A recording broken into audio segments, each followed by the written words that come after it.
Assalamualaikum warahmatullahi wabarakatuh. Alhamdulillah namaduhu wa nasta'inuhu wa nastaghfiruh wa na'udzu billahi min syururi anfusina wa min sayyiati a'malina may yahdihillahu fala mudhillalah wa man yudlil falan tajida lahu waliyyan mursyida. Subhana la ilma lana illa ma 'allamtana innaka antal alimul hakim. Ikhwanuddin yang berbahagia, kajian Majelis Taklim Nurul Huda yang insya Allah dirahmati oleh Allah Subhanahu wa Ta'ala. Kita jumpa lagi dalam kajian online malam hari ini. Semoga sahabat dan Bapak Ibu semua dalam lindungan Allah Ta'ala diberi keberlimpahan kehidupan ini dalam keadaan sehat walafiat. Kita lanjutkan kajian kita ya, dan marilah kita senantiasa bersyukur menghargai pemberian Allah yang berupa apapun. Yang semua itu karena Allah Maha Pengasih lagi Maha Penyayang. Kita lanjut dalam surah Al-Baqarah ya, ayat yang 127. A'udzubillahi minasyaitonirrajim. Bismillahirrahmanirrahim. Wa id yarfa'u Ibrahimul qawa'ida minal baiti wa Ismailu Rabbana taqabbal minna innaka antas samiul alim. Rabbana waj'alna muslimaini lak wa min dzurriyyatina ummatan muslimatan lak wa arina manasikana wa tub alaina innaka antat tawwabur rahim.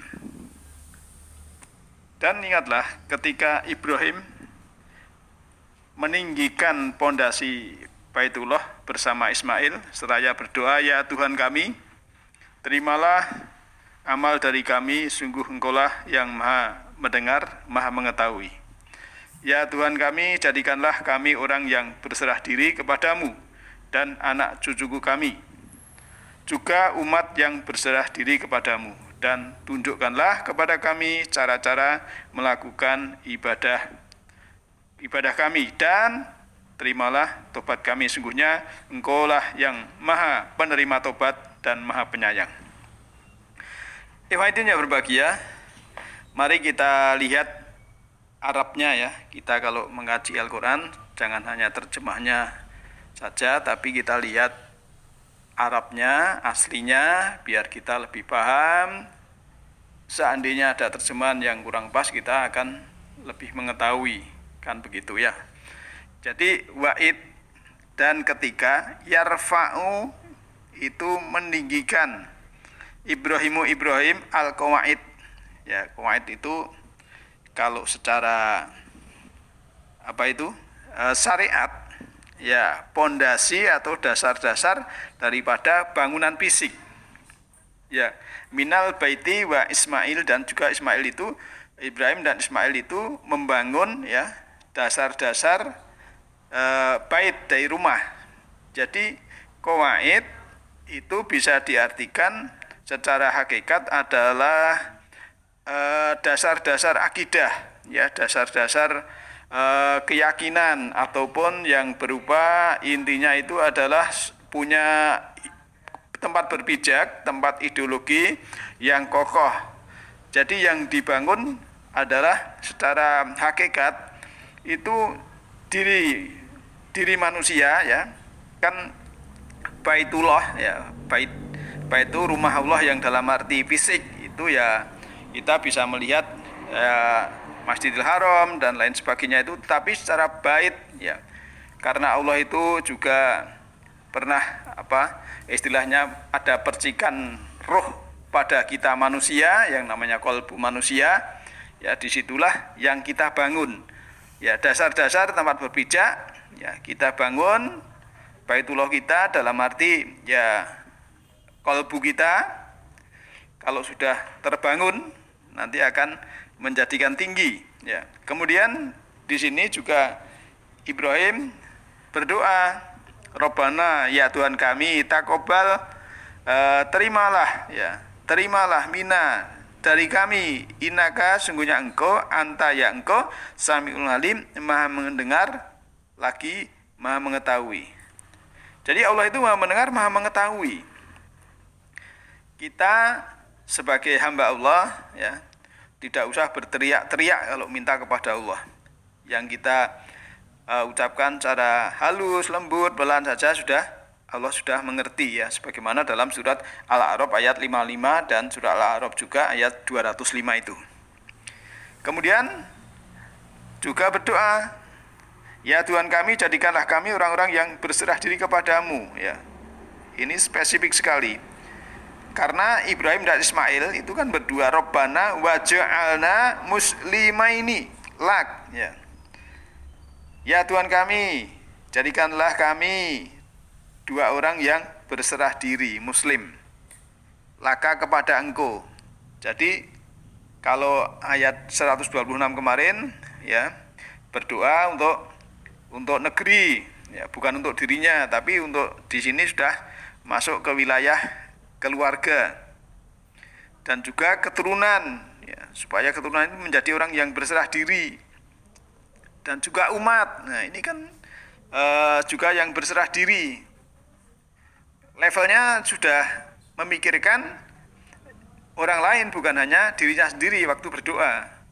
Kalau kita kan kadang kalau berdoa ya Allah berilah rezeki saya, berilah duit saya yang banyak ya, berilah kesehatan diri saya, semua diri saya, kami ya, harusnya ya kita juga mendoakan umat orang lain. Kalau kita melihat surat Muhammad ya, ayat 19 itu kan kita disuruh juga mendoakan kaum muslimin yang lain. Nah, ikhwan yang berbahagia, kemudian setelah di sini Ibrahim dan Ismail minta ditunjukkan manasik. Manasik kalau terjemahan di sini adalah cara beribadah. Setelah ditunjukkan cara-caranya ya, karena Ismail dan Ibrahim ya, Ibrahim dan Ismail ini levelnya sudah level Rasul, sudah levelnya level kesadaran tinggi ya. Jadi dalam hal melakukan ibadah syariat itu pasti sudah tahu esensi, sudah tahu hakikat daripada yang dijelaskan oleh Allah. Maka dia watub alaina, dan dia pada Allah itu bertobat. Maka terimalah tobat kami, karena engkau ya maha menerima tobat dan maha penyayang.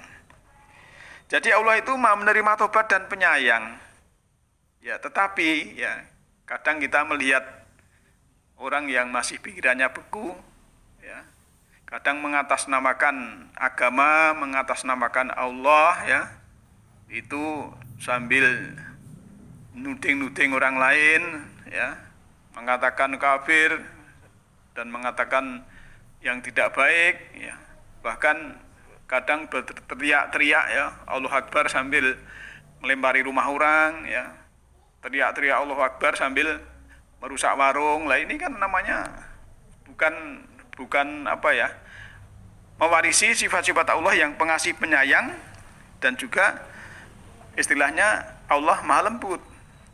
Nah akhirnya kalau ilmu yang dia serap hanya kulit ya, daripada agama ini beragama hanya kulit ya, akhirnya juga akan mendapatkan orang-orang yang sangat keras, dianggap orang lain itu yang tidak seide, seiman ataupun sepaham dengannya, dianggap itu adalah musuh.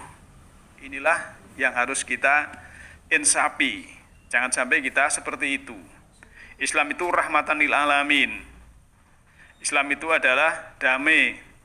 Inna dina indaullahil Islam, sungguhnya agama din Allah itu Islam, kedamaian. Sungguhnya agama Allah itu kepasrahan, sesungguhnya agama Allah itu keselamatan, sesungguhnya agama Allah itu kenyamanan, sesungguhnya agama Allah itu kasih sayang, kan begitu. Oleh karena itu dengan hal ini ya kita harus selalu meniru cara-cara Ibrahim dengan santun, karena dia mendapatkan gelar Khalilullah ya, kesayangan Allah, karena dia juga termasuk sangat kasihnya dan berdakwahnya lembut kepada ayahnya, juga lembut. Kalau kemudian baca surah 19 ya, surah Maryam kalau tidak salah itu ayat 41 sampai 50 itu kisah Ibrahim dengan ayahnya.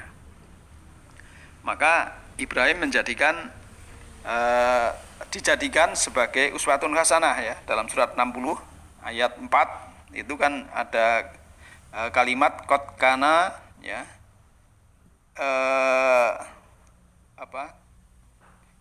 Di dalam ya betul. Di situ kan qad kana ya, itu kan ada uswatun hasanah ya, uswatun fi Ibrahim. Jadi Ibrahim juga uswatun hasanah, kalau Nabi Muhammad itu uswatun hasanah juga di dalam surat 33 ayat 21 Al-Ahzab 21. Maka karena Ibrahim uswatun hasanah, Nabi Muhammad suruh mengikuti milah Ibrahim, ajaran Ibrahim ya, di dalam surat An-Nahl ayat 123 itu. Jadi kan hanya meneruskan.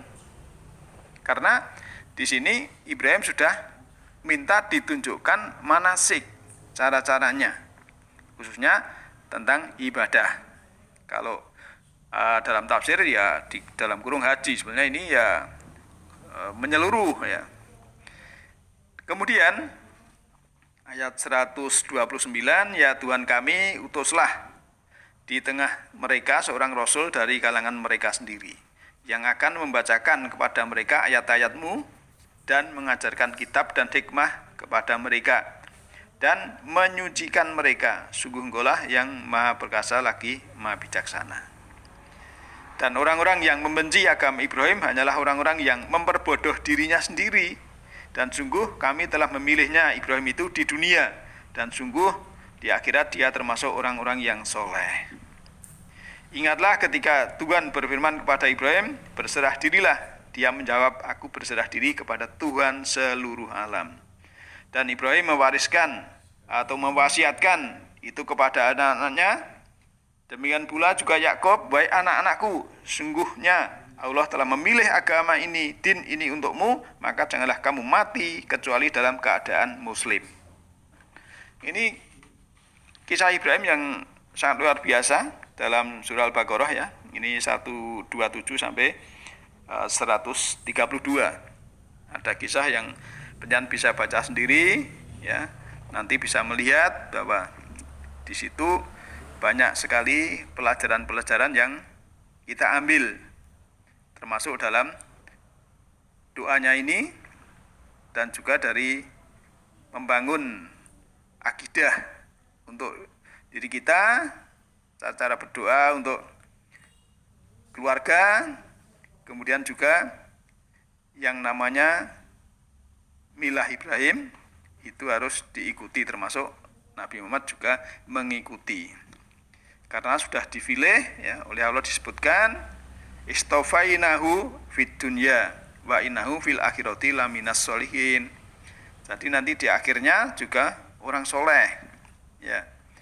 Karena di dunia soleh kan begitu. Maka Ibrahim ini disuruh oleh Allah ya, aslim ya, berserahlah, Islamlah. Jawabnya apa? Aslam tu li robbil alamin. Luar biasa ini. Jadi yang namanya Islam sekali lagi ya, itu adalah kepasrahan ya. Di situ mengandung kedamaian, kenyamanan. Jangan sampai kita sudah mengaku muslim tapi dalam kita beragama tidak nyaman. Itu berarti ada sesuatu yang kurang pas. Karena memang Islam ini adalah untuk menyelamatkan ya, diri kita, untuk memproteksi dari kesalahan diri kita. Karena kalau kesalahan orang lain kita tidak bertanggung jawab. Sebab apa? Yang bertanggung jawab pada kita ini kan jiwa, ya. Kan manusia akan bertanggung jawab. Ini segala perbuatan kita itu seluruh kesalahan ya yang diperbuat itu bakal berdampak pada diri kita sendiri. Sebagaimana pula kebaikan, amal khair, amal soleh itu bakal kembali kepada diri kita sendiri. Berkali-kali Allah mengingatkan hal ini kepada umat manusia agar kita tahu konsekuensi atas perbuatan kita selama di dunia. Jangan sampai kita menyesal setelah semuanya sudah terjadi, ibarat nasi terlanjur sudah menjadi bubur. Maka kalau dalam surat 23 ayat 40 ya, surah Al-Mu'minun ya, itu kan qala ama ya qalilin la yusbihuna nadimin. Allah berfirman, dalam sedikit waktu lagi pasti mereka akan menjadi orang-orang yang menyesal. Karena apa? Karena dia tidak mau membuka mata kolbu, tidak mau mencontoh uswatun hasanah, maka itulah yang disebabkan perbuatan mereka. Nah, imannya berbahagia.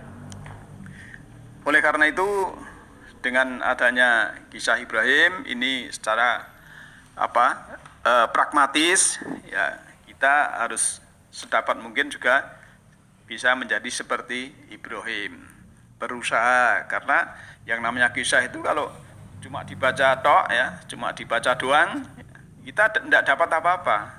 Tapi kalau kita resapi, kita pahami, kita analisa, kita ambil pelajaran, di situ kita akan mendapatkan yang namanya mauidhah, ya, sehingga mauidhah hasanah ini bisa mencerahkan diri kita. Karena apa? Kalau kita ada sesuatu apapun, ya, baik itu ayat kauniyah, ayat kauliyah, memang itu adalah ada pesan yang harus kita ambil untuk meningkatkan kedewasaan spiritual kita, untuk meningkatkan ketinggian daripada kesadaran spiritual kita. Nah, teman-teman yang berbahagia, mudah-mudahan ya, semoga kita mendapatkan anugerah dari Allah. Demikian malam ini, semoga sehat selalu. Nasrun minallahi wa fakum qarib. Alhamdulillahi rabbil alamin. Assalamualaikum warahmatullahi wabarakatuh.